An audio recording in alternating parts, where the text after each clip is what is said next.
પ્રથમ સ્કંદના સુબોધિનીજીમાં શ્રી વલ્લભ આજ્ઞા કરે છે. શા માટે ભગવત સાંભળવું? બહુ સુંદર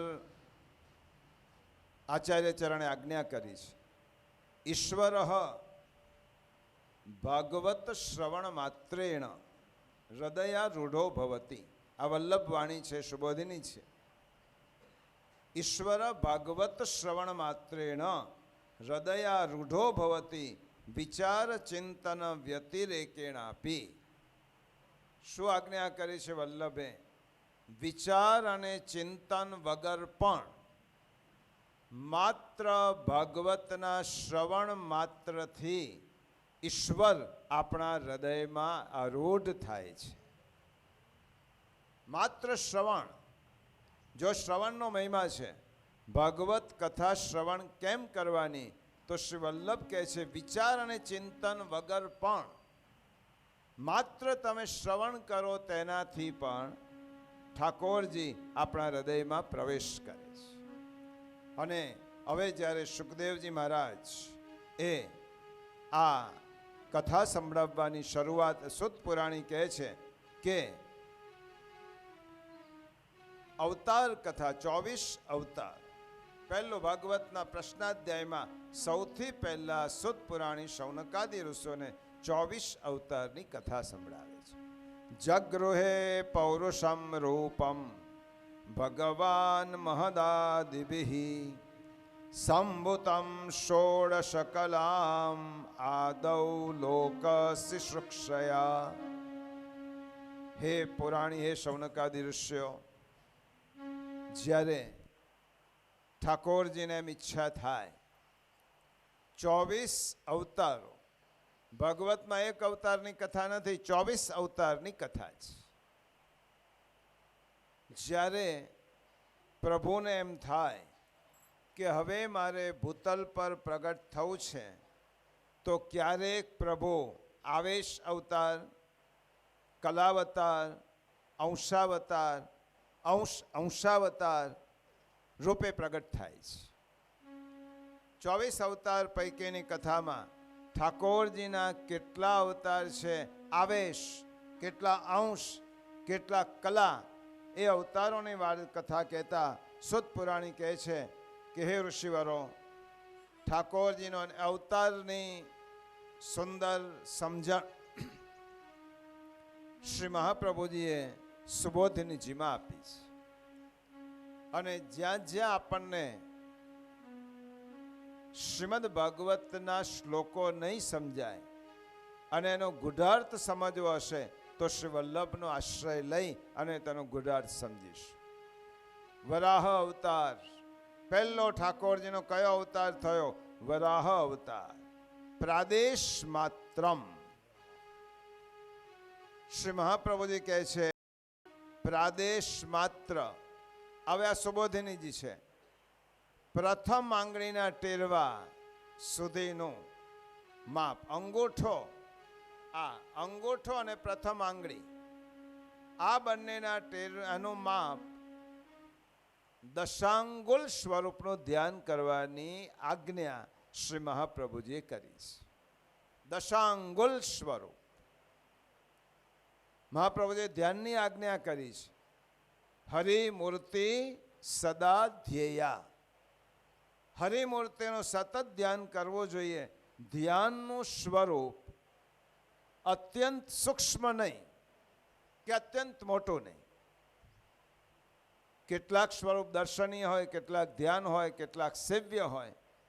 ધ્યાનનું સ્વરૂપ એ એટલું જ નાનું પણ ન હોય કે બહુ મોટું પણ નહીં, પ્રાદેશ માત્ર.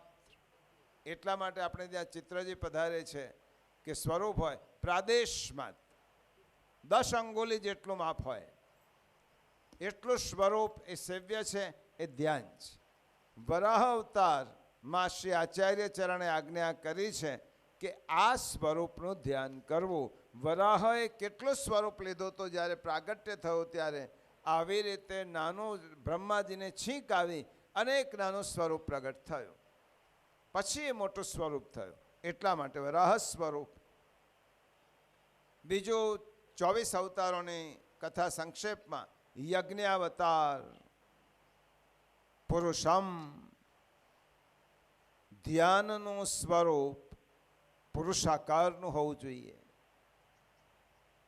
હંમેશા આચાર્યચરણની આજ્ઞા છે પુરુષાકાર. અને જુઓ નિબંધમાં મહાપ્રભુજીએ શું કહ્યું? નિબંધમાં આજ્ઞા કરી કૃષ્ણ સેવા પરમ વિક્ષ્ય દંભાદિ રહિતમ નરમ. શું કહ્યું? નરમ, નારી નહીં. દંભાદિ રહિતમ નરમ શ્રી ભાગવત તત્વજ્ઞ ભજેત જિજ્ઞાસુ આદરાત. આવા પુરુષ સ્વરૂપ યજ્ઞાવતાર એટલે ધ્યાનનું સ્વરૂપ પુરુષાકાર હોવું જોઈએ. આ બીજો અવતાર. ત્રીજો અવતાર કયો? કપિલ અવતાર. વસંતનું સ્વરૂપ છે આ સ્વરૂપ, વિવેક અને સદબુદ્ધિ આપે. કપિલ અવતાર આચાર્યચરણે આજ્ઞા કરી છે. ત્રીજો અવતાર વિવેક આપે છે, સદબુદ્ધિ આપે છે. અને વિવેક ધૈર્યાશ્રય ગ્રંથમાં મહાપ્રભુજીએ વિવેકની વ્યાખ્યા કરી છે કે વિવેક કોને કહેવાય? વિવેક એને કહેવાય કે જે વસ્તુ મારા માટે શ્રેયસ્કર છે એની પસંદગી. પછી દત્તાવતાર, ચોથો અવતાર ચતુર્ભુજ સ્વરૂપ છે. મહાપ્રભુજીએ લખ્યો સુબોધિનીજીમાં 4 પુરુષાર્થ જેના ધ્યાનથી પ્રાપ્ત થાય તે દત્ત અવતાર. એ ભાગવતમાં છે. 24 અવતારોની કથા આવશે.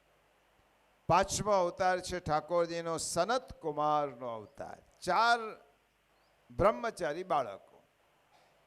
સનત કુમાર કંજર, યાગ, શંખ, ચક્ર, ગદાધર, પ્રભુના 4 આયુધો.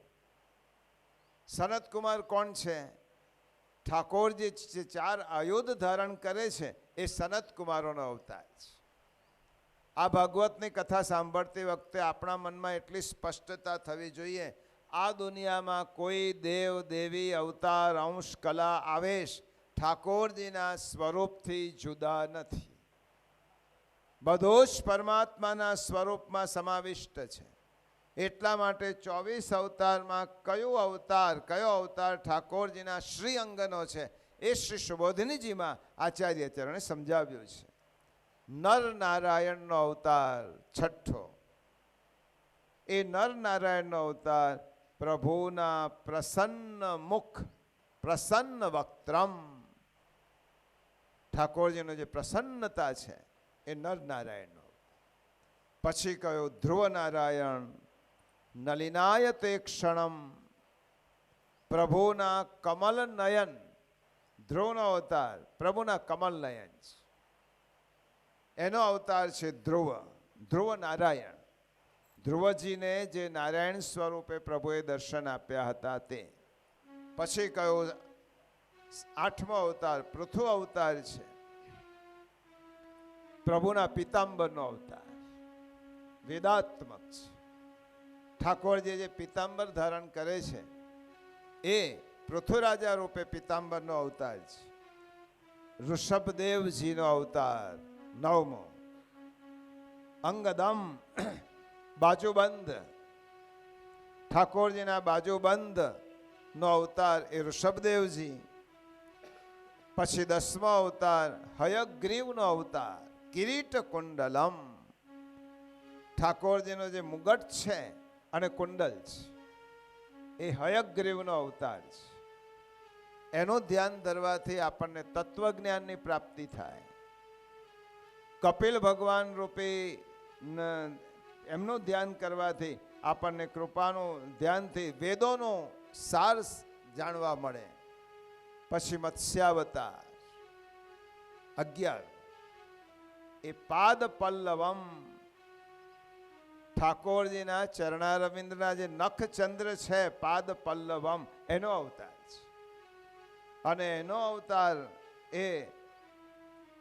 એનું ધ્યાન કરવાથી અનન્યાશ્રય સિદ્ધ થાય. આજે 24 અવતારોનું ધ્યાન કરવાથી આપણને શું મળે એ શ્રી મહાપ્રભુજી સુબોધિનીજીમાં કહ્યું છે. અને કયો અવતાર ઠાકોરજીના કયા આભૂષણનો અવતાર છે એ કહ્યું છે. એટલે ભાગવત સાંભળ્યા પછી અનેક દેવોની આપણી ભાવના વિલીન થશે. અનેક દેવો છે, પણ બધા જ દેવોનું અસ્તિત્વ તો ઠાકોરજીના વિરાટ સ્વરૂપમાં છે. એટલે કોઈ વ્યક્તિ ધરીને પણ અન્યાશ્રય કરી શકતી નથી, કારણ કે તમે પ્રભુ સિવાય બીજાની પાસે જઈ શકતા જ નથી. જ્યાં જાઓ તે પ્રભુ જ છે. પણ મહાપ્રભુજી એમ કહે છે, પ્રભુને જાણીને પ્રભુની પાસે જાઓ તો તે અનન્યાશ્રય થયો. પ્રભુ છે જ એમ માનીને પ્રભુ પાસે જવાનું. પછી 12મો અવતાર છે કુર્માવતાર. કુર્માવતાર કોનો અવતાર છે? આચાર્યચરણ લખે છે શ્રી વત્સ ચિહ્ન.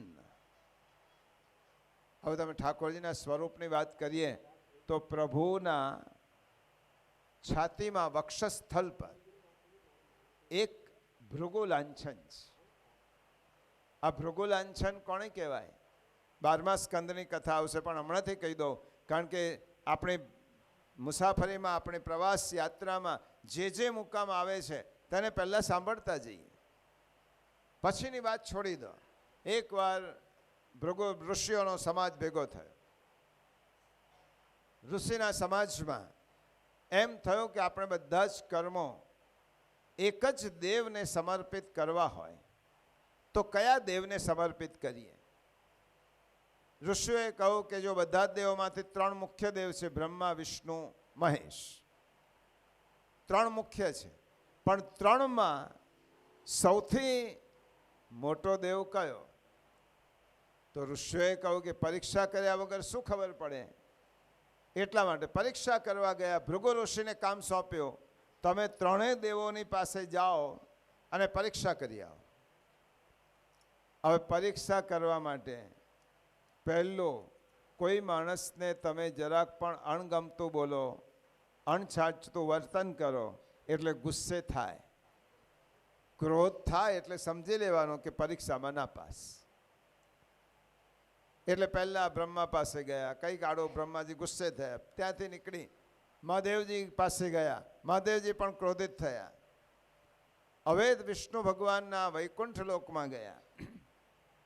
ભૃગુ ઋષિ લક્ષ્મીજી ઠાકોરજીની પ્રભુની ચરણ સેવા કરતા હતા. હવે ગુસ્સે કરવા માટે ભૃગુ ઋષિએ છેલ્લો પ્રયત્ન કર્યો. છેલ્લો પ્રયત્ન કરતા જઈને એકદમ માણસ સૂતેલો હોય, એની પત્ની એના ચરણ સેવા કરતી હોય, અને જઈને લાત મારી ઠાકોર વિષ્ણુના વક્ષ છાતી પર. ભૃગુ ઋષિને હમણાં ગુસ્સે થશે. પ્રભુ ઉઠ્યા, હાથ જોડ્યા, તમારા પગ તો અત્યંત કોમળ છે અને મારી છાતી કેટલી કઠણ છે, તમને કંઈ વાગ્યું નથી ને એનાથી, તો હું તમારી સેવા કરું. ભૃગુ ઋષિ પાણી થઈ ગયા, પગમાં પડ્યા કે હું તો કાત્ર પરીક્ષા કરવા ગયો હતો. આજે મને ખબર પડી કે જેને ક્રોધ બધને પણ વશમાં, વિકારો જેને વશમાં કર્યા છે, તમે મોટા દેવ છો, પણ પત્નીનો અનાદર, પતિનો અનાદર પત્ની સહન ના કરી શકે. લક્ષ્મીજીને લાગ્યું કે શું વાંક હતો તો તમે લાત મારી. જાઓ, આજ પછી તમારા બ્રાહ્મણોથી હું દૂર રહીશ. અને ત્યારથી લક્ષ્મીજી બ્રાહ્મણોથી દૂર રહેવા લાગ્યા. પણ પ્રભુએ વિચાર કર્યો કે જેને એક બ્રાહ્મણના ચરણ ચિહ્ન મારા છાતી ઉપર છે, પ્રભુએ ભૃગુ ઋષિને વરદાન આપ્યું, મારા બધા જ આભૂષણોમાં એક આભૂષણ આ ભૃગુ અને શ્રી વત્સ ચિહ્ન કહેવાશે. એ મારા વક્ષસ્થળ પર હું કાયમ ધારણ કરીશ કે જેથી મને બ્રહ્મ દેવતાનું સ્મરણ થાય. એટલા માટે શ્રી વત્સ ચિહ્ન ઠાકોરજીના વક્ષસ્થળ પર આ શ્રી વત્સનું ચિહ્ન છે. એ શ્રી વત્સનું ચિહ્ન એ છે, એ કુર્માવતાર છે. શ્રી મહાપ્રભુજી ગુઢાર્થ જુઓ, આ ભાગવતમાં લખ્યું નથી. ભાગવતમાં શ્લોક લખ્યા કે ભગવાનનો 12મો અવતાર કુર્માવતાર છે અને એનું વર્ણન કર્યું. પરંતુ મહાપ્રભુજીએ ગુઢાર્થ પ્રગટ કર્યો કે 24 અવતારો ઠાકોરજીના એક આભૂષણ, એક અંગ રૂપે બિરાજે છે. શ્રી વત્સનું ચિહ્નના ધ્યાનથી શું મળે? લક્ષ્મીની પ્રાપ્તિ થાય. તમે ઠાકોરજીના એક એક અંગનું ધ્યાન કરો. બહુ સુંદર વિષય છે, અદ્ભુત વિષય છે. એક એક અંગનું ધ્યાન કરવું એને ધારણા કહેવાય, અને આખા સ્વરૂપનું ધ્યાન કરવું એને ધ્યાન કહેવાય. અને પ્રભુના એક એક અંગનું ધ્યાન કરવાની શ્રી વલ્લભે આજ્ઞા કરી છે. તમે ઠાકોરજીના ચરણારવિંદને જુઓ, ઠાકોરજીના હસ્તને જુઓ, ઠાકોરજીના વક્ષસ્થળનું ધ્યાન કરો, અને એક એક સ્વરૂપનું એક એક અંગનું ધ્યાન કરતાં કરતાં એક એવી સ્થિતિ આવે કે સમગ્ર ઠાકોરજીનું સ્વરૂપ તમારા હૃદયમાં બિરાજે. તો 13મો અવતાર છે નૃસિંહ અવતાર. 7મા સ્કંદમાં કથા આવશે. કૌસ્તુભ મણિનો અવતાર છે. શ્રી વલ્લભ કહે છે નૃસિંહ અવતાર એ ઠાકોરજીનો કૌસ્તુભ મણિનો અવતાર છે. એના ધ્યાનથી શું થાય? આત્મ સ્વરૂપનું ભાન થાય. તમે કૌસ્તુભ મણિ ઠાકોરજીના નૃસિંહ અવતારનું ધ્યાન કરો, અને વલ્લભની આજ્ઞા પ્રમાણે જ્યારે તમે કૌસ્તુભ મણિના દર્શન કરો નૃસિંહ અવતારમાં, તો એના ધ્યાનથી આત્મ સ્વરૂપનું જ્ઞાન થશે. આપણે કોણ છીએ, સાચું સ્વરૂપ શું છે. પછી આવશે 8મા સ્કંદમાં શ્રીહરિ અવતાર. ગજેન્દ્ર મોક્ષમાં વનમાલયા ચિતમ. શ્રીહરિનો અવતાર એ કયો છે? ઠાકોરજીની વનમાળા. વનમાલા જે પ્રભુ ધારણ કરે છે એ શ્રીહરિનો અવતાર. પછી 15મો છે વામન અવતાર. મેખલયા, ઠાકોરજીની મેખલા, પ્રભુને જે મેખલા ધારણ કરે છે વામન ભગવાન, એ કયો અવતાર છે? મેખલાનો અવતાર છે. કટી મેખલાના ધ્યાનથી માયા પર વિજય મળે. ઠાકોરજીની તમે કટીનું ધ્યાન કરો ત્યારે મેખલાના ધ્યાનથી વિજય મળે માયા ઉપર. પછી નારદ આદિ અવતાર, નારદ ઋષિનો અવતાર. એ શું છે? મુદ્રિકા. પ્રભુએ જે આંગળી ઉપર મુદ્રિકાઓ ધારણ કરી હોય ને, એનો અવતાર છે. એટલા માટે નારદજીએ 10 ભક્તિ સૂત્રો રચ્યા છે. ઠાકોરજીની મુદ્રિકાનો અવતાર છે. એનું ધ્યાન કરીએ તો પ્રભુ ભક્તાધીન બને, તમને અધીન બને. પછી કયો? 17મો અવતાર મનુ અવતાર. મનુ ભગવાનની 8મ સ્કંદમાં કથા આવશે. મનુ અવતારનું ધ્યાન કરીએ તો એ નુપુર કંકણાદિ. મનુ અવતાર શું છે? નુપુર અને કંકણ. ઠાકોરજી નુપુર ધારણ કરે અને કંકણ ધારણ કરે, એના ધ્યાનથી શું થાય? જ્ઞાન મળે. પછી 18મો અવતાર ધન્વંતરી અને મોહિની અવતાર. એની કથા પણ આવશે સમુદ્ર મંથનમાં. ધન્વંતરી એટલે અમૃત કળશ લઈને પ્રગટ થયા, અને મોહિની અવતાર સમુદ્ર મંથન પછી અસુરોને મોહ પમાડવા માટે.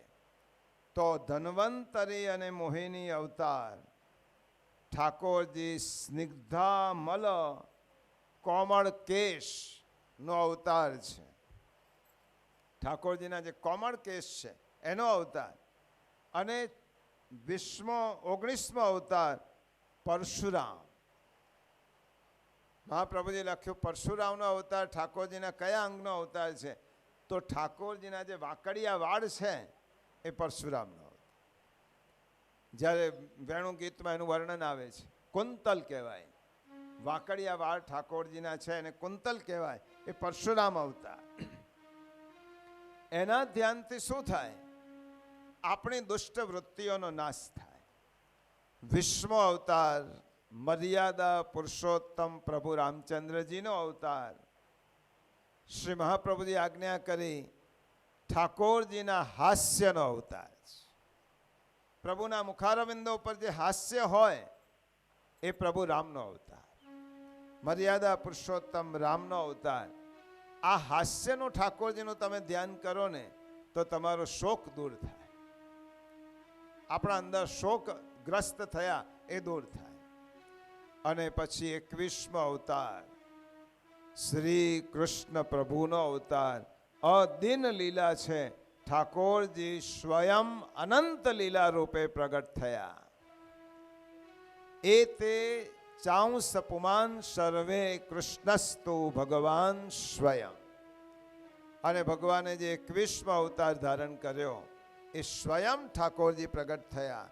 પછી 22મો છે બલભદ્રનો અવતાર, ભૂરી અનુગ્રહ. 23મો અવતાર વ્યાસાવતાર, ચિંતાલયમ, સંસારને હરિરસનો સ્વાદ આપવા માટે વ્યાસ રૂપે પ્રગટ થયા. અને 24મો અવતાર છે કલ્કી અવતાર. આના ધ્યાનથી અધર્મનો નાશ થાય છે, તે અવતાર હવે થશે. અને વચ્ચે 23મો અવતાર ભાગવતમાં એક ગણ્યો છે, 2 અવતાર છે મહાપ્રભુજી લખ્યો છે, જેને આપણે બુદ્ધ અવતાર પણ ગણીએ છીએ. આવી રીતે 24 અવતારની કથા કહી છે. અને ત્યાર પછી હવે શુદ્ધ પુરાણી શૌનકાદિ ઋષિઓને પૂછે છે, ભાગવતની રચના ક્યારે થઈ, શા માટે થઈ? અને સુખદેવજી મહારાજ એક જગ્યાએ ગોદોહન જેટલો સમય પણ બિરાજતા નહોતા, તો 7 દિવસ પર્યંત સુખદેવજી મહારાજે પરીક્ષિત રાજા માટે એક સ્થળે કેમ બિરાજ્યા? અને તે વખતે હવે સુત પુરાણી પર શૌનકાદિ ઋષિઓને કહે છે, દ્વાપરે સમનો પ્રાપ્તે તૃતીયે યુગ પર્યયે જાત પરાશરાદ્યોગી વાસવ્યામ કલયામ હરે. અને કહે છે, હે મુનિવરો સાંભળો, દ્વાપર યુગનો અંત, કલયુગની શરૂઆત થઈ નહોતી. દ્વાપરનું છેલ્લું ચરણ ચાલે છે. અને તે વખતે મહર્ષિ વેદવ્યાસજી સમાધિમાં બેઠેલા છે. સમાધિમાં આંખો બંધ કરીને વેદવ્યાસજીએ જ્યારે બેઠા હતા ત્યારે તેમને 17 પુરાણો રચી દીધા હતા. 18મું બાકી હતું. 4 વેદના વિભાગ કર્યા હતા. મહાભારત જેવો 1,00,000 શ્લોકનો ગ્રંથ રચેલો હતો. આટલા બધા શાસ્ત્રોની રચના કર્યા પછી વેદવ્યાસજીને એક વખત એમ થયો કે આટલો બધો મેં ગ્રંથ સામગ્રી કલયુગના લોકો માટે આપી છે, હવે આ સામગ્રીથી કલયુગના જીવો કેવી રીતે સરસ રીતે જીવી શકશે? ચાલો હું દર્શન કરું. આંખો બંધ કરી અને કલયુગનું દર્શન વેદવ્યાસજી કરે છે. હજારો વર્ષ પછી જે સમય આવવાનો છે એનું દર્શન કરે છે. એટલે આજના યુગનું દર્શન મહર્ષિ વેદવ્યાસજી કરે છે. દર્શન કરતા કરતા વેદવ્યાસજી જુએ છે લોકો સ્વાર્થ પરાયણ થયા છે, પેટ ભરા થયા છે, એકબીજાના દુઃખી કરતા થયા છે, અસંતોષી થયા છે. અનેક કલયુગના લક્ષણો વેદવ્યાસજીએ જોયા. વ્યાસાશ્રમમાં બેસીને અનેક પ્રકારના, હું એટલે કહું કે ઉદાહરણથી વધારે સ્પષ્ટ થશે. એક માણસે અબજો રૂપિયા ભેગા કર્યા હોય, એને એમ થાય કે મારી હવે કોઈ પણ પેઢીને 21 પેઢીને પૈસાની અછત નહીં પડે. અને તેને એવી શક્તિ આવે કે તેને 7 પેઢીના દર્શન થાય. એ જુએ કે મારી 6 પેઢી તો સુખી થઈ ગઈ છે, 7મી પેઢીના મારા વંશજો છે એને ભીખ માગવી પડશે.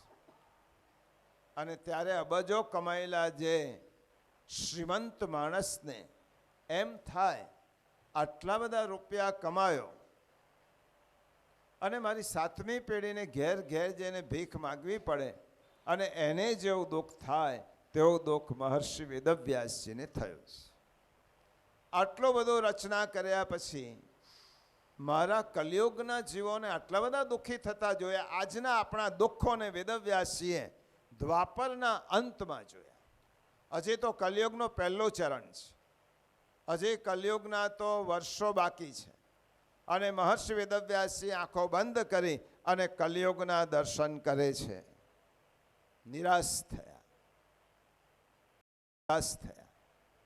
આટલી બધી મહેનત કરવા છતાં પણ જો મારા કલયુગના જીવો જો દુઃખી થતા હોય તો આ બધા મહેનત, આટલા બધા શાસ્ત્રો રચવાનો અર્થ શું? સુતપુરાણીએ શૌનકાદિ ઋષિઓને કહે છે. હવે જો આ શ્રી કૃષ્ણ, આજે આપણે આટલી બધી કથા સાંભળ્યા પછી કોઈ આપણને એમ પૂછે કે ભાગવતના રચયિતા કોણ, તો આપણે એમ કહીએ વ્યાસજી. પછી બીજો પ્રશ્ન પૂછે કે વ્યાસજીનું આખું નામ બોલો, તો આપણે એમ થાય કે હવે ક્યાં શોધવા જવું આખું નામ.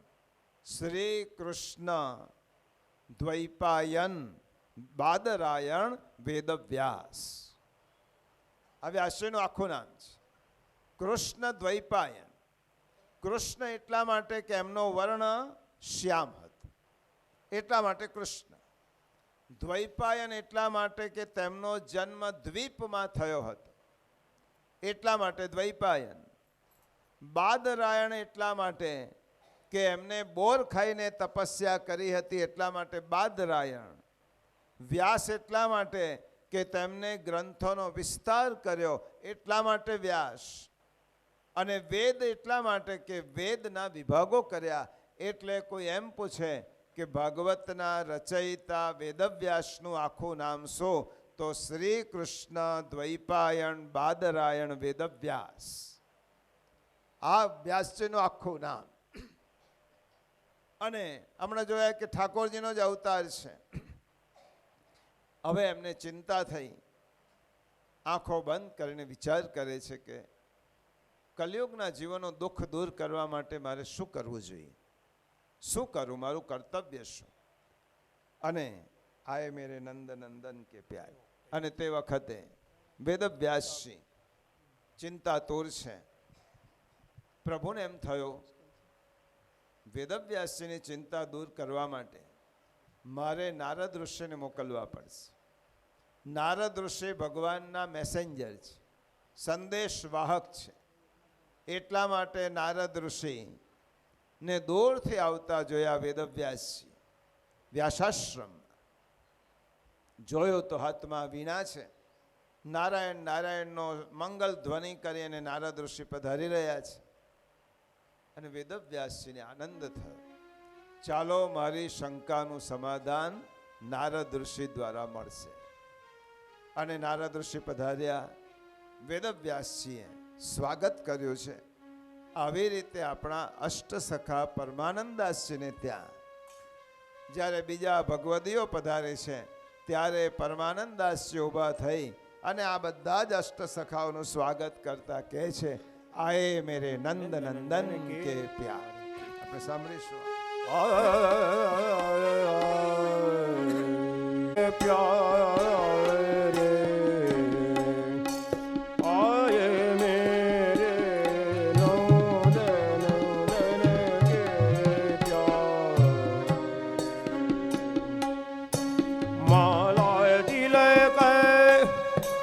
मनोहर बानो त्रिभुवन के उजियारे आय मेरे नोदन के प्यारे.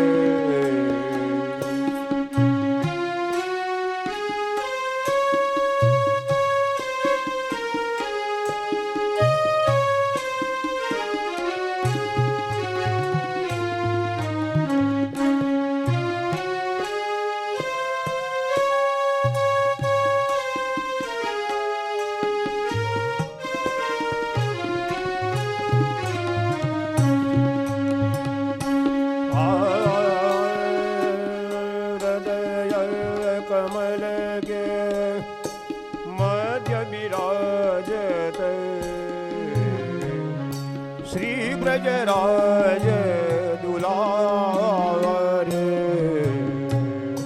हृदय कमल के मध्य विराजत श्री ब्रजराज दुलारे. प्रेम सहित बसत उर्मोहन ये कहु कर दन तार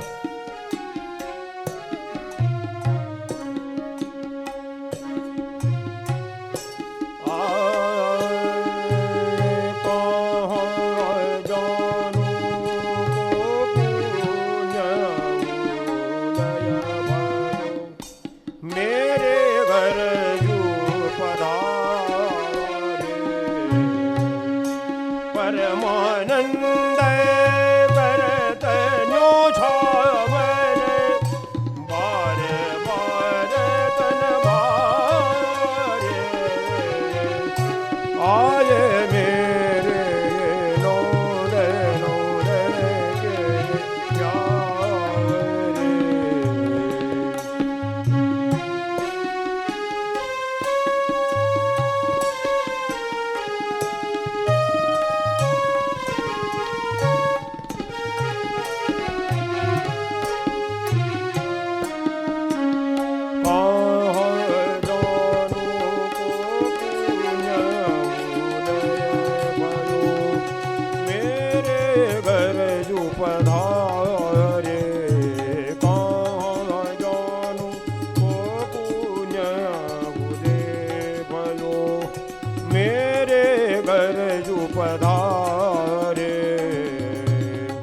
પરમાનંદ કરતન્યો છાવર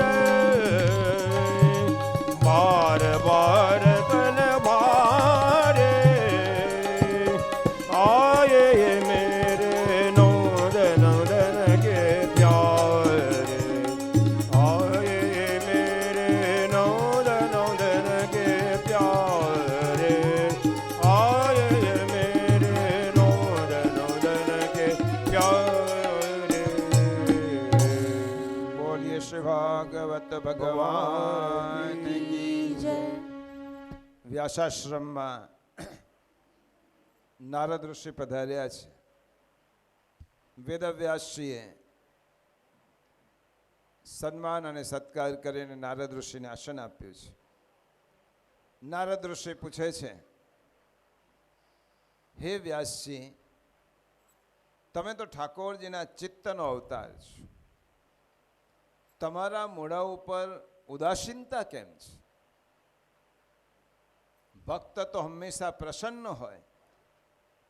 ગીતામાં અર્જુને ભગવાને પૂછ્યું કે ભક્તના લક્ષણો કયા, ભક્તની આઈડેન્ટિટી કઈ, કોને ભક્ત કહેવો? જેને અમુક પ્રકારના વસ્ત્રો પહેર્યા હોય એને, અમુક પ્રકારની તિલક હોય એને કહેવો ભક્ત. કોને કહેવો? ભગવાને બે વાત સુંદર કહી, તુષ્યંતી ચ રમંતી ચ.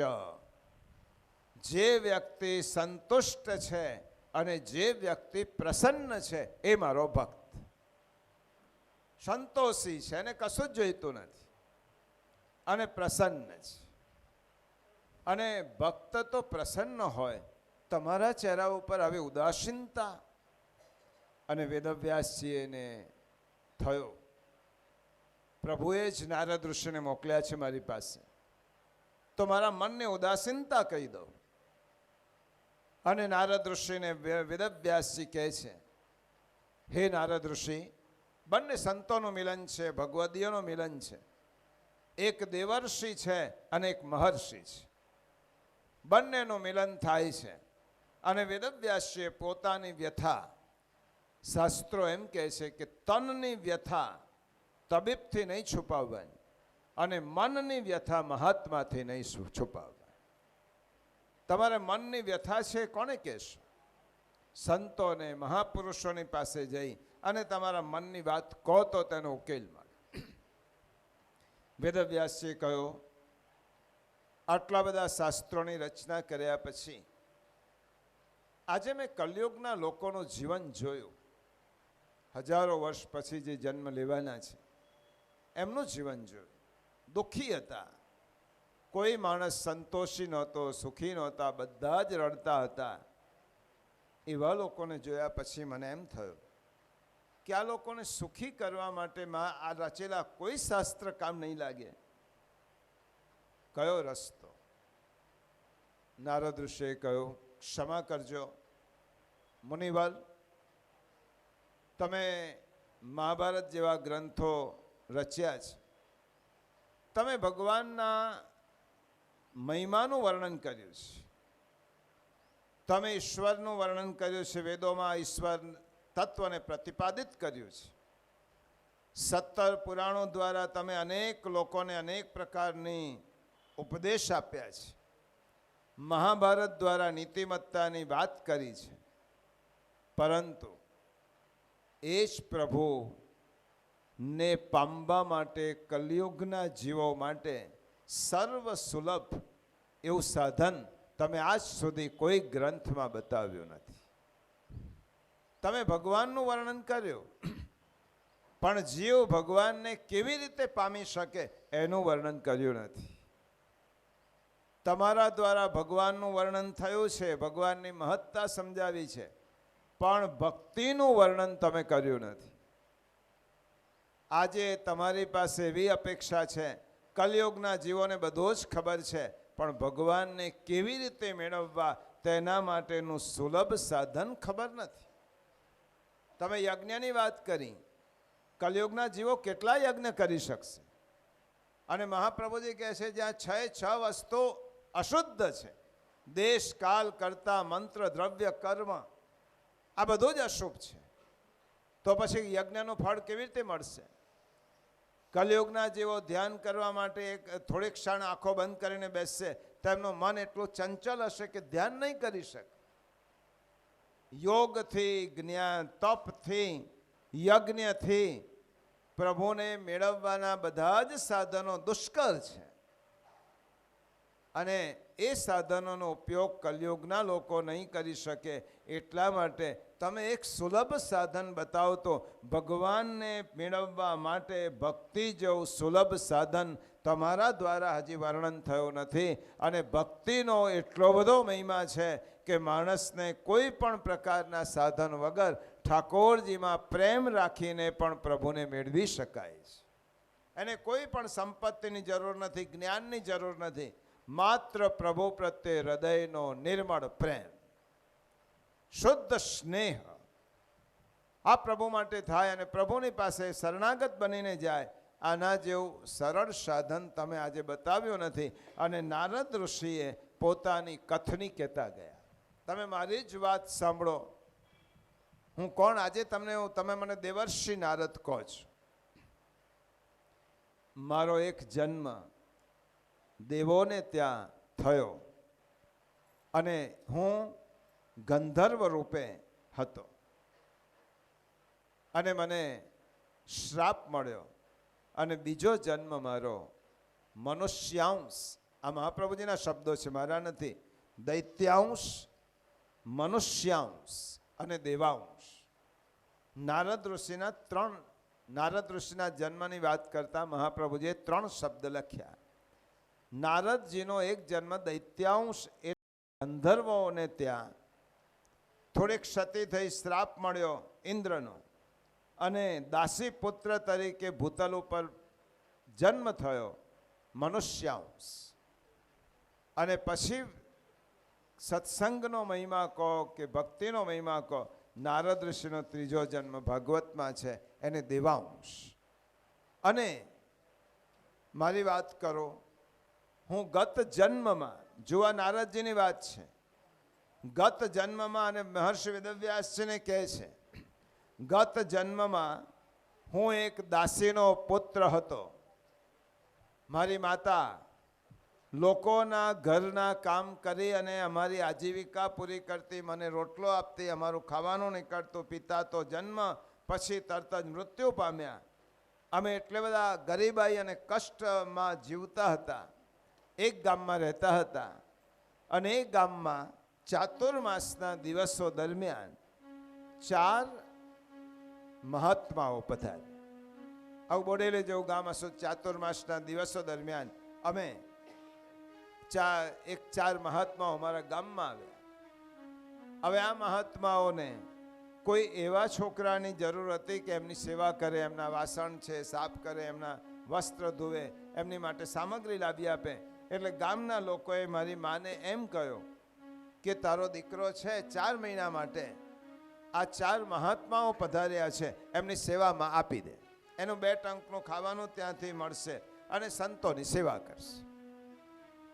નારદ ઋષિ કહે છે, હે વ્યાસજી, હું સંતોની સેવા કરવા લાગ્યો, અને આ પ્રકરણ દ્વારા શ્રી મહાપ્રભુજી કહે છે, આજ્ઞા કરે છે, સેવકના 4 લક્ષણો હોવા જોઈએ. તે નારદજીમાં, તે દાસીપુત્રમાં હતા. નારદજી કહે છે મારામાં 4 લક્ષણો હતા. મહાપ્રભુજી કહે છે કયા 4 લક્ષણો? અન્વત્વ, અનુવર્તત્વ, શુશ્રૂષા અને અલ્પ ભાષણ. આપણે ઠાકોરજીની સેવા કરીએ ત્યારે 4 વાતો આપણામાં હોવી જોઈએ. કયો?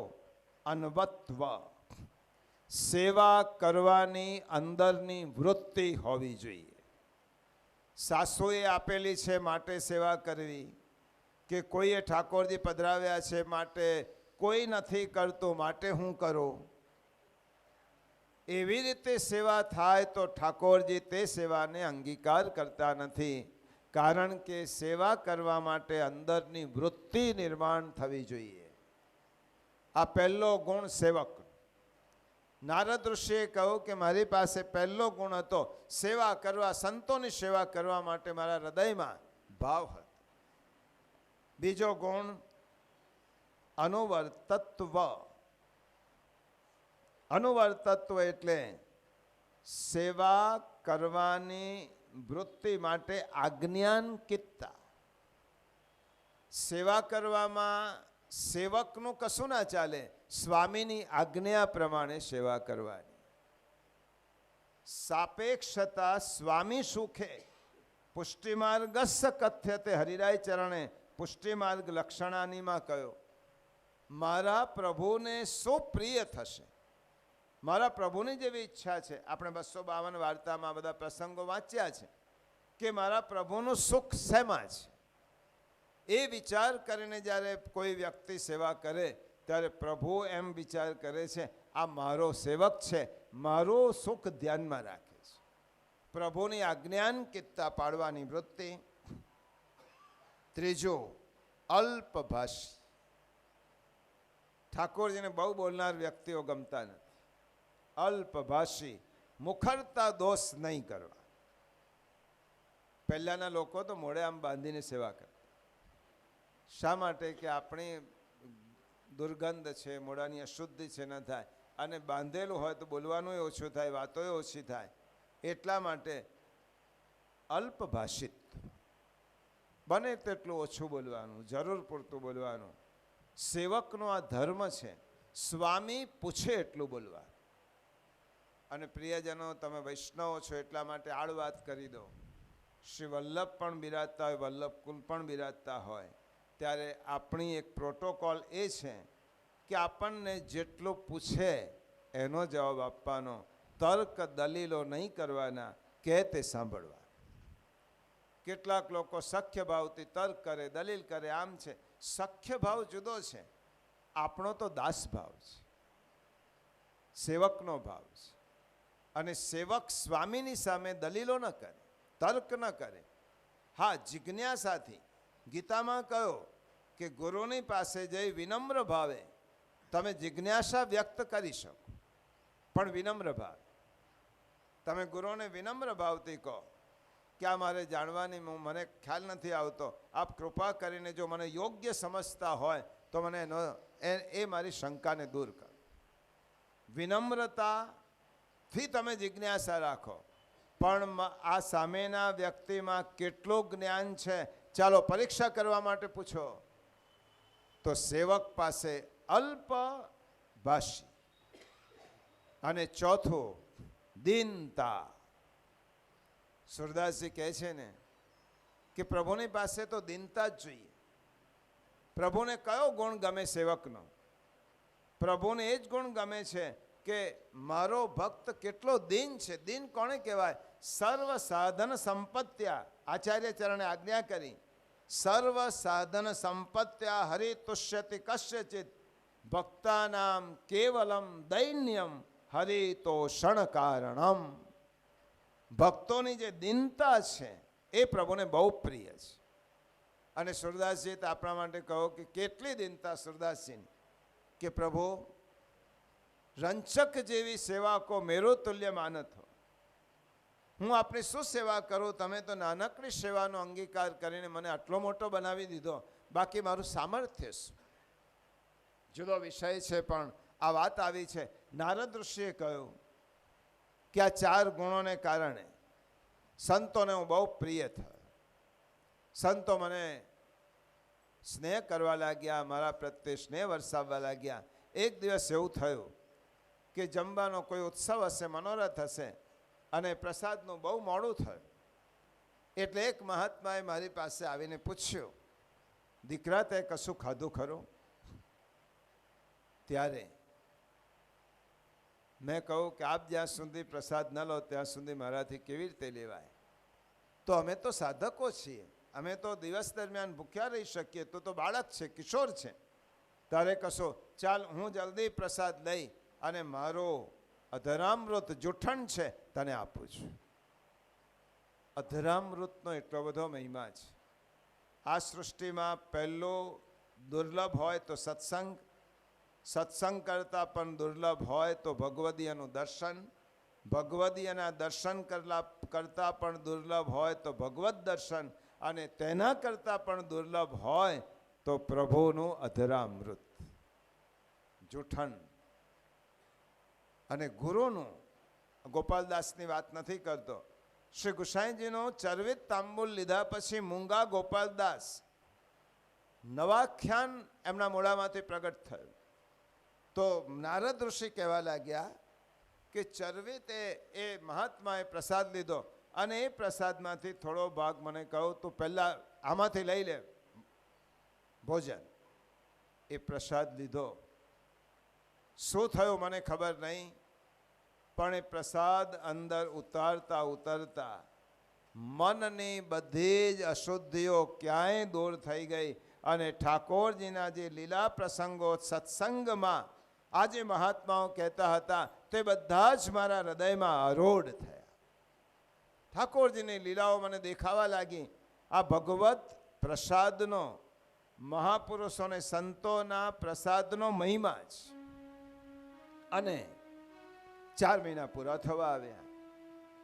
સંતોએ એમ કહ્યું કે હવે અમે અહીંયાથી વિદાય લેવાના છે, અને વિદાય લઈશું ત્યારે હવે તો તારી ઘેર જા. 4 મહિનાનું અમારું અનુષ્ઠાન હતું, ચાતુર્માસ એક જગ્યાએ રોકાવાય, હવે અમે આવતીકાલથી તો જઈશું આગળ. નારદ ઋષિ કે દાસીપુત્ર તરીકે મેં કહ્યું કે તમે મને સાથે લઈ જાઓ. મહાત્માએ કહ્યું કે હે દીકરા, હજી તારું માતૃ ઋણ બાકી છે, તારી મા હજી જીવિત છે, અને માની સેવા કરવાની ને તેને સંભાળવાની તારી ફરજ છે. એક સમય એવો આવશે કે તારી માતાનું ઋણ પૂરું થશે, પછી તું અમારી સાથે આવજે, ત્યાં સુધી તારી માની સેવા કર. મને બહુ જ દુઃખ થયું કે મહાત્માઓનો સત્સંગ જશે, તો પછી મને એક મંત્ર આપ. મારે તમારા વગર હું કયા મંત્રનું અનુષ્ઠાન કરીશ? ત્યારે નારદ ઋષિ પછીના દાસીપુત્ર તરીકે કહેવા લાગ્યા કે મને ગુરુ એક મંત્ર આપ.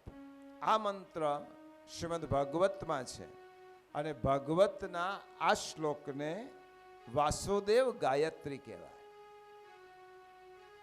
જે નારદ ઋષિને આપ્યો હતો આ મહાત્મા, વાસુદેવ ગાયત્રી એવો મંત્ર છે. નમો ભગવતે વાસુદેવાય ધીમહિ પ્રદ્યુમ્નાય નિરુદ્ધાય નમઃ સંકર્ષણાય ચ. આ વાસુદેવ ગાયત્રી છે. આ મંત્રનું અનુષ્ઠાન કરજે, અને જેટલું અનુષ્ઠાન થશે મંત્રનો જપ કર્યા જ કરજે. અને મંત્ર જપના કારણે એક સમય તને એવો આવશે, તને પ્રભુની ઝાંખી થશે. જો આ ગુરુ પર વિશ્વાસ, મંત્ર પર વિશ્વાસ આ હોવો જોઈએ. નારદ ઋષિ આ દાસીપુત્ર તરીકે કહેવા લાગ્યા, મહાત્માઓ તો ગયા. આ મંત્રનો જપ મેં ચાલુ રાખ્યો. એક દિવસ મારી મા વાડીમાં ગઈ પુષ્પ ચૂંટવા માટે, સર્પદંશ થયો, માનું મૃત્યુ થયું. હવે મારી પાસે બીજો કોઈ બાકી નહોતું, સ્વજન કોઈ નહોતા, ઘરમાં કોઈ એવી વસ્તુ નથી કે સાચવવા માટે રહેવું પડે. એટલા માટે માની બધી જ ક્રિયાઓ સંપન્ન કરી અને હું જંગલમાં નીકળી પડ્યો. હવે જંગલમાં નીકળતા એક પીપળાના વૃક્ષ નીચે બેઠો, અને પીપળાના વૃક્ષ નીચે બેસી આંખો બંધ કરી પ્રભુનું સ્મરણ કરતાં કરતાં આ મંત્રનો જપ કરવા લાગ્યો. અને તે સમયે મને થોડીક ક્ષણમાં સુંદર પીળું જબલું પહેરેલું છે, કવચ કાન કુંડલ ધારણ કરેલા છે, મોર પીછ ધારણ કર્યું છે, વનમાલા ધારણ કરી છે, સુંદર એક સુકુમાર ઠાકોરજીના બાલ સ્વરૂપના દર્શન થયા. એક ઝાંખી થઈ, આંખોમાં એક ઝલપ આવી અને મારી સામે આ બાળક આવીને ખિલખિલાટ હસવા લાગ્યો. અને જ્યાં હજી સ્વરૂપને હું માણવા જાઉં છું ત્યાં જ સ્વરૂપ અદૃશ્ય થયું. આંખો ખોલી, પ્રભુ એક ક્ષણ માટે દર્શન કરાવ્યા. હજી તો મેં આપણી સુંદરતાને પૂરેપૂરી જોઈ નથી. પ્રભુ એમ કરીને દોડવા લાગ્યો, પ્રભુ ક્યાં છો? ક્વાસી ક્વાસી ક્યાં છો? પ્રભુ દર્શન આપો. અને ત્યાં આકાશવાણીએ કહ્યું, હે દીકરા, તારે આટલી જ ઝાંખી પ્રભુની થવાની તારા આ મંત્રના અનુષ્ઠાનને કારણે થઈ. ચિંતા ન કરીશ, જે સ્વરૂપના તે દર્શન કર્યા એ સ્વરૂપને તારા હૃદયમાં પધરાવજે. આ તારો મનુષ્ય તરીકેનો છેલ્લો જન્મ હશે. અને નારદ ઋષિ કહેવા લાગ્યા. પછી તો પ્રભુની ઝાંખી કર્યા પછી હૃદયમાં પ્રભુનું સ્મરણ કરતાં કરતાં, મંત્રનું અનુષ્ઠાન કરતાં કરતાં મેં મારો જન્મ પૂરો કર્યો. અને હવે મારો બીજો જન્મ ક્યાં થયો? હે વેદવ્યાસજી, મારો બીજો જન્મ થયો બ્રહ્માજીને ત્યાં. નારદો ઉત્સંગો જગને, બ્રહ્માજીના ખોળામાંથી નારદજીની ઉત્પત્તિ થઈ છે. જે કેટલો ઊંચો કૂદકો! મનુષ્ય દાસી પુત્રમાંથી, ગુરુની સેવાથી, મંત્રના અનુષ્ઠાનથી બીજો જન્મ બ્રહ્માજીના ત્યાં થયો. અને બ્રહ્માજી જેવો મારો જન્મ થયો તેવો મને કિશોરાવસ્થામાં નારદજી કહેવા લાગ્યા કે મને વૈકુંઠમાં લઈને પધાર્યા. વૈકુંઠ નારાયણ પાસે મારા પિતા લઈને આવ્યા. મારું નામ નારદ મારા પિતાએ નથી પાડ્યું, ફોઈબાએ નથી પાડ્યું, સાક્ષાત વૈકુંઠનાથે પાડ્યો. બ્રહ્માજી, આ તમારા પુત્રનું નામ નારદ રાખજો. શ્રી મહાપ્રભુજીએ તેનું વિશ્લેષણ કર્યું સુબોધિનીમાં. નારદમ જ્ઞાનમ ભક્તિમ દદાતિ ઇતિ નારદ. જે જ્ઞાન અને ભક્તિનું દાન કરે એનું નામ નારદ. નાર એટલે જ્ઞાન, દ એટલે દદાતિ.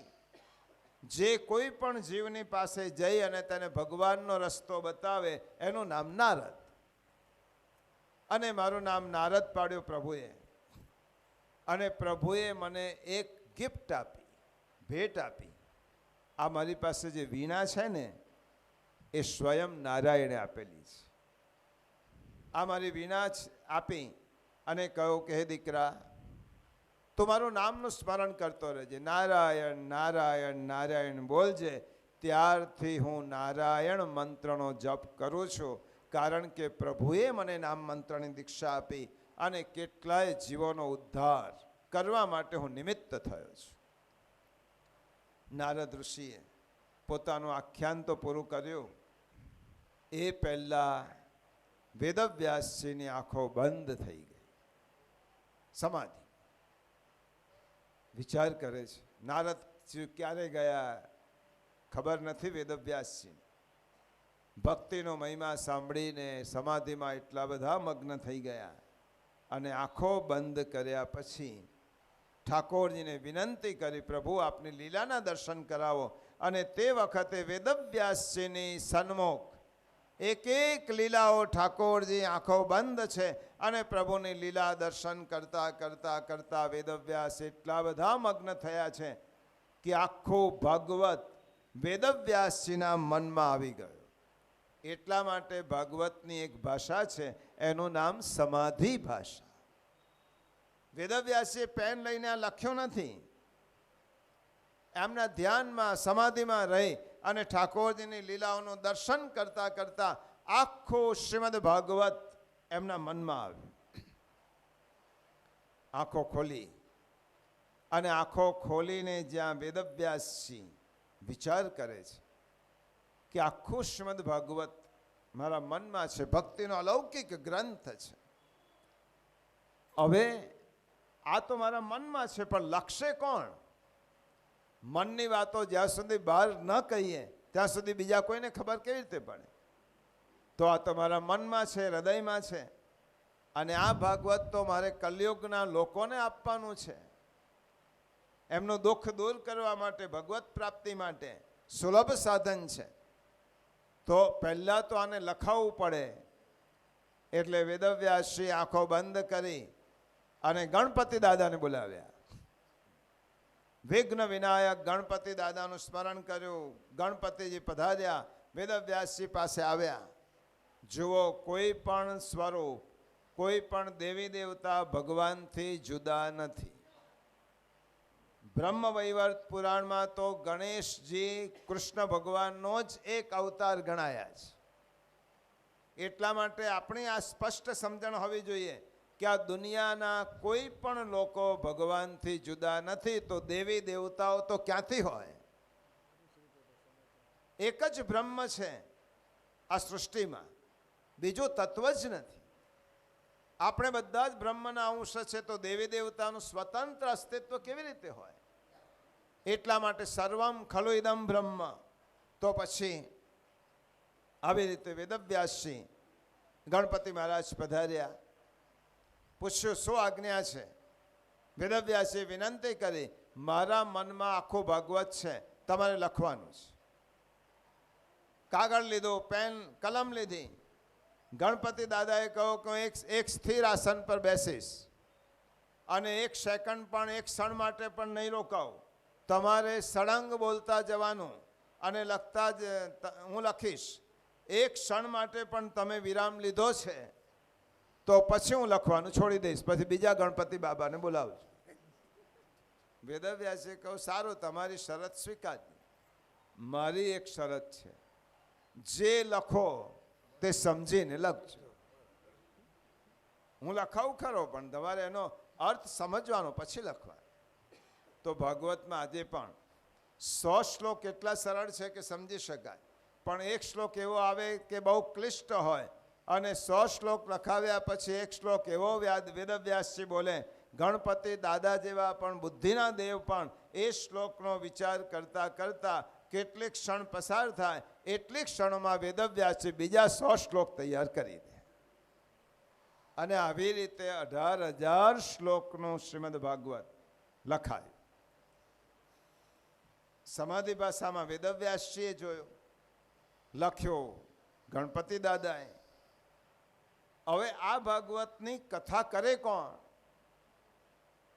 કથા કરવા માટે વેદવ્યાસજીએ પ્રભુને વિનંતી કરી, પ્રભુ, આપની જ કૃપાથી ભાગવત પ્રાપ્ત થયું છે. સમાધિ ભાષામાં ભાગવત રચાયું છે, ગ્રંથ રૂપે પ્રગટ થયું છે.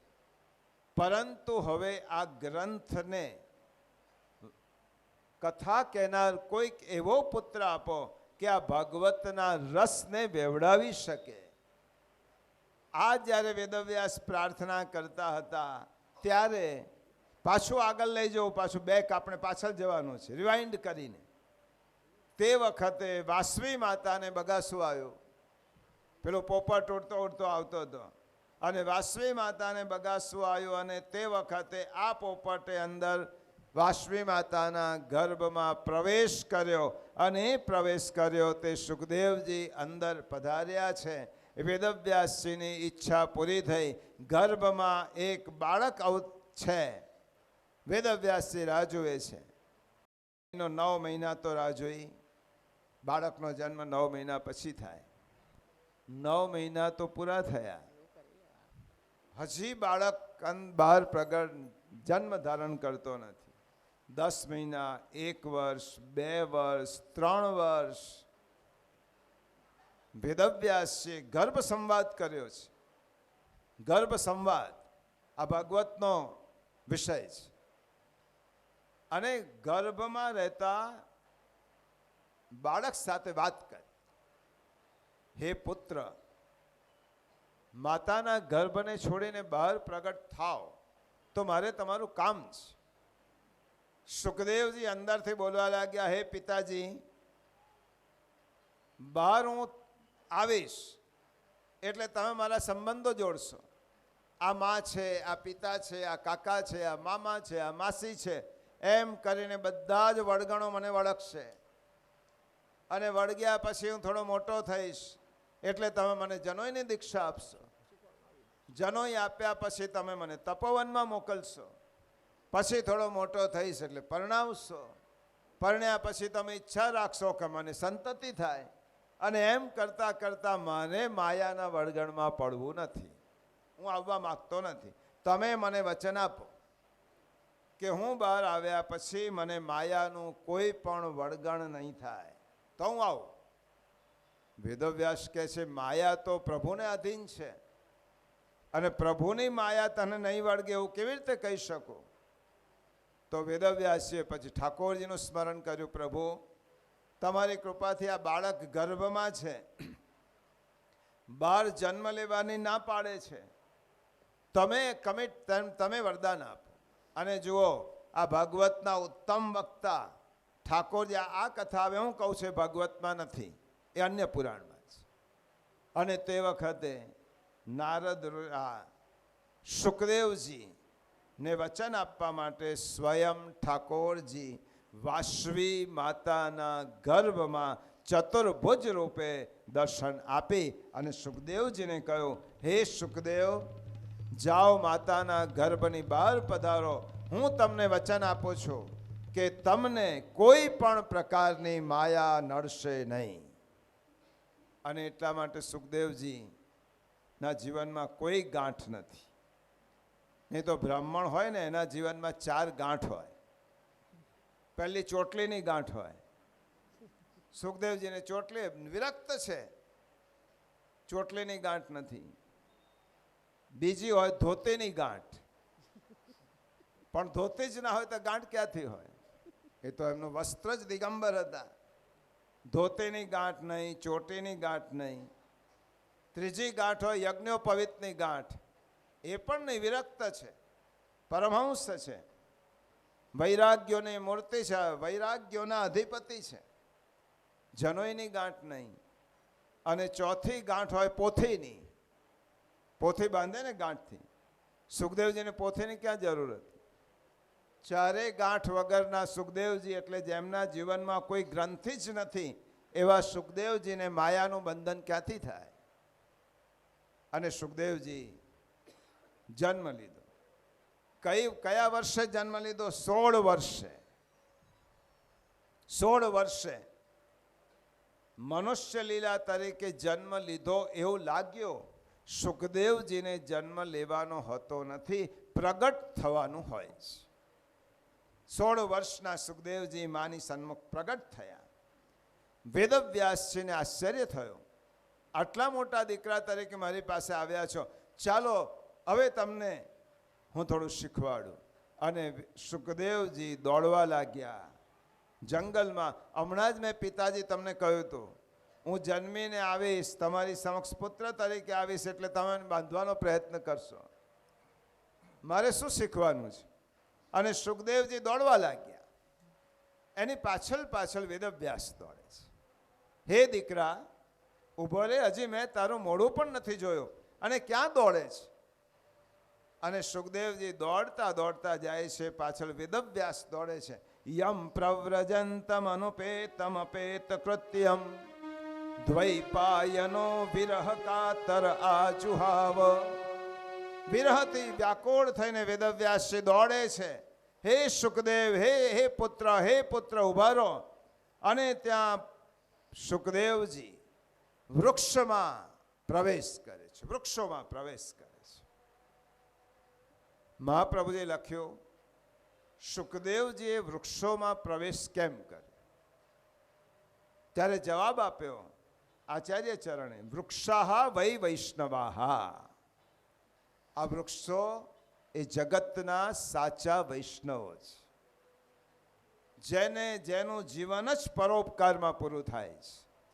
અને સુખદેવજીએ વિચાર્યું કે સૃષ્ટિની કોઈ પણ વસ્તુમાં જ્યારે મારે પ્રવેશ કરવો હોય તો વૃક્ષોને ઉત્તમ માન્યા અને વૃક્ષોમાં પ્રવેશ કરી અને સુખદેવજી કહેવા લાગ્યા, હે પિતાજી, તમે મને ક્યાં શોધશો? હું કોઈ શરીરની આકૃતિમાં સીમિત એવો જીવાત્મા નથી કે તમારા પુત્ર તરીકે હું એક આકૃતિમાં બદ્ધ થયેલો નથી. હું તો સર્વત્ર વસતો બ્રહ્મનો અંશ છું. આ વૃક્ષો પણ મારું સ્વરૂપ છે. અને વેદવ્યાસજી વિચાર કર્યો કે પુત્ર જોયો ખરો, ઝલક જોઈ અને વૃક્ષ રૂપે કહ્યો, પિતાજી, આશ્રમમાં પાછા જાઓ. હવે હું વૃક્ષમાં છું, સર્વત્ર છું, ચૈતન્યનો અંશ છું, નહીં આવી શકું. તમે મને શોધવાનો કે પાછા બોલાવવાનો પ્રયાસ રહેવા દો. વેદવ્યાસજી પાછા આવ્યા. વ્યાસાશ્રમમાં આવીને વિચાર કરે છે, પ્રભુની કૃપાથી સંતાન પણ થયો, પુત્રએ થયો, પણ પુત્ર તો દોડી ગયો, જતો રહ્યો, વૃક્ષમાં સમાઈ ગયો. હવે આ ભાગવત શીખવાડીશ કોણ? અને તે સમયે વેદવ્યાસજી પોતાના શિષ્યોને રોજ ભાગવતના એક શ્લોક શીખવાડે. રોજ એમ કહે કે આ તમારે જે શ્લોક શીખવાડું છું આવતીકાલે મોડે કરીને લાવું છું. શ્લોકો શીખીને જ્યારે વ્યાસજીના શિષ્યો જંગલમાં લાકડા લેવા જાય ત્યારે આ શ્લોકો બોલતા જાય, સ્વરબદ્ધ બોલતા જાય. એક શિષ્યએ 2 લીટી બોલી, બીજા શિષ્ય બીજી, એમ સુંદર રીતે વનમાં ગાન કરતા જાય ભગવતના શ્લોકોનું. એક વખત આ બધા જ શિષ્યો, 2-4 શિષ્યો જંગલમાં જતી વખતે શ્લોક બોલ્યા, બરહા પીડમ નટવર વપો કર્ણયો કર્ણિકારમ બિભ્રદવાસ કનક કપિશમ વૈજયંતિંચ માલામ રંધ્રાન વેણોરધર સુદયા પૂરયન ગોપવૃંદૈ વૃંદારણ્યમ શ્વપદ રમણમ પ્રાવિશદ ગીત કીર્તિ. વેણુગીતનો આ શ્લોક એક શિષ્ય બોલે છે, અમારા પ્રભુ કેવા દેખાય છે. ઠાકોરજીના દર્શન કરાવતા ખૂબ મધુર શ્લોક છે.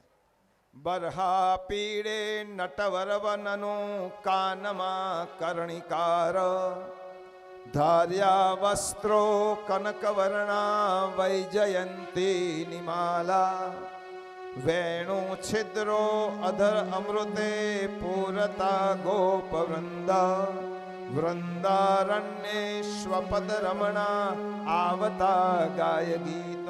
પ્રભુનું સુંદર વર્ણન છે. કીર્તન આવની અને જાવનીના કીર્તન હોય.